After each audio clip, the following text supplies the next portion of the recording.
Om Swastiastu. Selamat pagi anak-anak, apa kabarnya? Semoga kita semua selalu diberikan kesehatan dan selalu dalam lindungan Ida Sang Yang Widi Wasa. Anak-anak, sebelum kita memulai pembelajaran hari ini, mari kita berdoa terlebih dahulu. Om Awigenam Astu Nama Sidam, Om Sidirastu Tat Astu Astu Swaha. Anak-anak, apakah anak-anak masih ingat materi kita minggu lalu tentang trik rangka agama Hindu?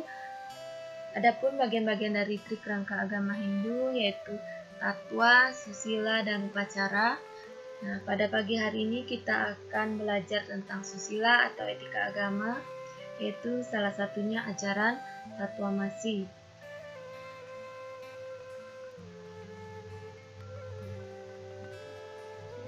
Nah, pada materi ini, yaitu Ibu akan menjelaskan tentang Tatwamasi dalam cerita Iti Asa. Adapun tujuan pembelajaran kita hari ini yaitu siswa dapat menunjukkan sikap bakti kepada Sang Yang Widi, menunjukkan sikap menghormati, menghargai guru dan teman selama proses pembelajaran, menunjukkan sikap syukur sebagai aplikasi ajaran Tatwamasi, menjelaskan konsep Tatwamasi, dan menyebutkan contoh-contoh ajaran Tatwamasi dalam cerita Iti Asa. Baik anak-anak, Ibu akan menjelaskan tentang pengertian Tatwamasi. Silakan anak-anak catat hal-hal penting yang Ibu sampaikan pada materi ini. Ajaran Tatwamasi merupakan ajaran susila atau etika dalam trik rangka agama Hindu.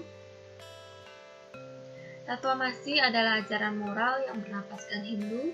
Tatwamasi adalah ajaran filsafat yang mengajarkan kesusilaan yang tanpa batas. Tatwamasi merupakan ajaran tentang susila atau perbuatan baik yang menjadi pedoman hidup manusia. Nah, Tatwamasi berasal dari bahasa Sanskerta, yaitu dari kata tat artinya iya, twam artinya kamu, asi artinya adalah. Jadi kata Tatwamasi artinya ia adalah kamu. Ajaran Tatwamasi mengajarkan kita bahwa ia adalah kamu, saya adalah kamu, dan semua makhluk adalah esensi yang sama. Ajaran Tatwamasi menuntun kita memiliki jiwa sosial dan memiliki keinginan untuk menolong orang lain. Karena menolong orang lain sama dengan menolong diri sendiri. Nah, begitu juga sebaliknya apabila kita menyakiti orang lain berarti pula kita menyakiti diri sendiri. Sebagai makhluk individu yang memiliki keterbatasan, sangatlah berat untuk memenuhi segala kebutuhan hidupnya yang dimotivasi oleh keinginan atau karma manusia itu sendiri. Nah, disinilah manusia itu perlu mengenal dan melaksanakan rasa kebersamaan.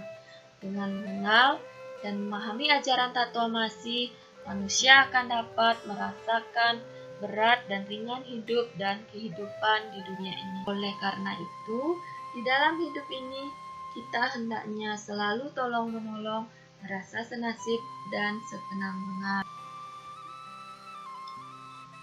Nah, dalam ajaran Tatwamasi menunjukkan bahwa semua makhluk itu sama. Nah, ini disebutkan juga dalam kitab Upanishad, yaitu Brahman, Atman, Aikyam. Artinya, Brahman dan Atman atau Jiwatman adalah tunggal. Jadi, Jiwatman yang ada dalam setiap makhluk itu sama. Jiwa yang bersemayam pada setiap manusia adalah berasal dari sumber yang sama, yaitu Brahman atau Tuhan itu sendiri. Nah, Ibu lanjutkan menjelaskan fungsi Tatwamasi. Yang pertama yaitu sebagai penuntun untuk hidup saling membantu. Nah, manusia tidak dapat hidup sendiri. Setiap orang pasti membutuhkan orang lain dalam hidupnya. Untuk menjaga keharmonisan hubungan dengan orang lain, seseorang harus bisa memberi dan menerima dengan ikhlas. Yang kedua yaitu sebagai penuntun untuk saling menghargai. Dengan saling menghormati dan menghargai, kerukunan hidup dapat terwujud, maka kita akan merasakan kedamaian. Nah, silakan anak-anak perhatikan contoh ajaran tatwamasi yang ada pada gambar. Di sini yang pertama yaitu seorang anak sedang memberi sedekah kepada peminta-minta. Yang kedua, seorang anak sedang mempersilahkan seorang ibu duduk di ruang tunggu. Yang ketiga, seorang anak sedang membantu orang tua yang kesusahan dalam menyeberang jalan. Yang keempat, beberapa anak membawa bantuan untuk korban banjir di Indonesia.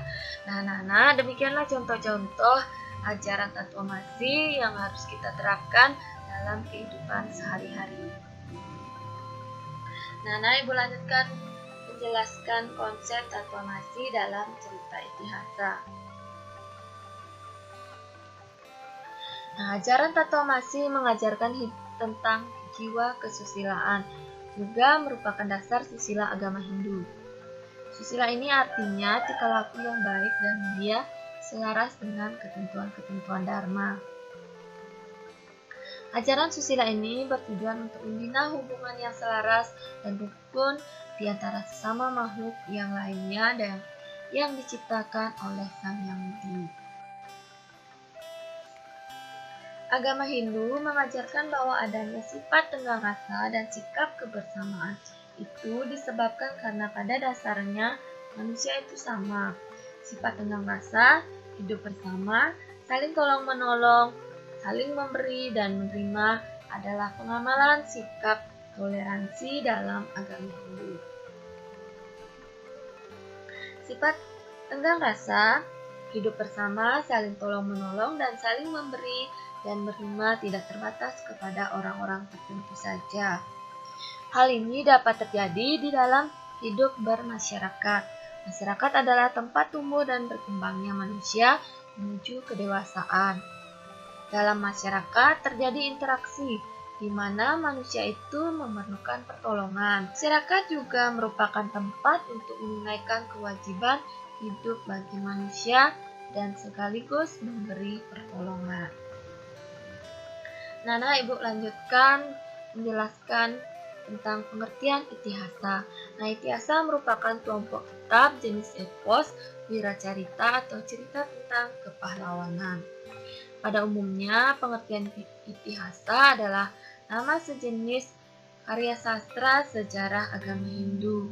Nah, Itihasa ini bisa dibagi menjadi dua, ada yaitu yang sangat terkenal, ada Mahabharata dan Ramayana.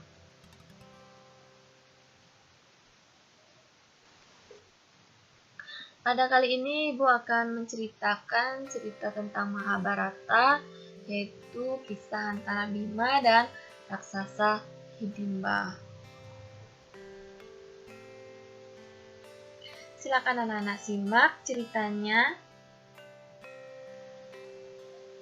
Dalam cerita Mahabharata diceritakan kisah Dewi Kunti dan Pandawa keluar dari Goa Gala-gala melalui terowongan yang dibuat Arya Widura. Setelah keluar dari Goa Gala-gala, mereka melanjutkan perjalanan ke arah selatan sampailah mereka di sebuah hutan yang sangat lebat. Di bawah pohon beringin mereka beristirahat karena kepayahan melakukan perjalanan jauh sehingga semua langsung tertidur kecuali Bima. Nah, di dekat mereka beristirahat terdapat sebatang pohon randu yang sangat besar.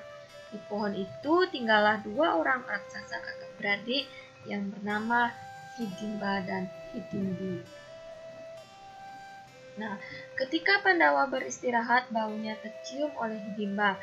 Ia lalu menyuruh adiknya Hidimbi menangkap para Pandawa untuk dijadikan santapan. Berangkatlah Hidimbi ke pohon beringin tersebut. Melihat kegagahan Bima, Hidimbi menjadi jatuh cinta kepada Bima. Dia ingin menjadikan Bima suaminya. Nah, kemudian Hidimba sudah tidak sabar menunggu kedatangan adiknya. Ia langsung datang ke pohon beringin tersebut. Nah, melihat adiknya sedang berbicara dengan Bima, dia menjadi sangat marah. Sehingga Kian Sengit dan Bima berhasil membunuh Hidimba. Nah, setelah terbunuhnya Hidimba, Dewi Kunti menyuruh Bima untuk dijadikan istri. Setelah setahun berlalu, Hidimbi melahirkan seorang putra laki-laki yang gagah dan diberi nama Gatotkaca. Suatu ketika, Bagawan biasa mengunjungi Dewi Kunti dan para Pandawa. Atas saran Bagawan biasa, Dewi Kunti dan Pandawa disarankan pergi ke kota Ekacakra dengan berpakaian pendeta. Mereka menumpang di rumah seorang Brahmana. Suatu hari Dewi Kunti mendengar keluarga sang Brahmana bercakap-cakap sambil menangis. Dewi Kunti lalu mendekati mereka dan menanyakan mengapa mereka bersedih. Nah, sang Brahmana mengatakan ada seorang raksasa bernama Baka yang tinggal di sebuah goa di tepi sungai Yamuna. Rakyat sangat takut kepadanya. Si Baka berjanji tidak akan mengganggu desa dengan syarat harus mempersembahkan seorang manusia setahun sekali untuk dijadikan santapannya. Nah, tahun ini tiba giliran kepada keluarga sang Brahmana. Dewi Kunti menyarankan menyerahkan anaknya Bima untuk menjadi persembahan Baka. Semula sang Brahmana menolak, tetapi setelah dijelaskan oleh Dewi Kunti bahwa itu siasat untuk membunuh raksasa Baka, maka sang Brahmana setuju. Keesokan harinya disiapkanlah berbagai macam persembahan. Memakan persembahan itu.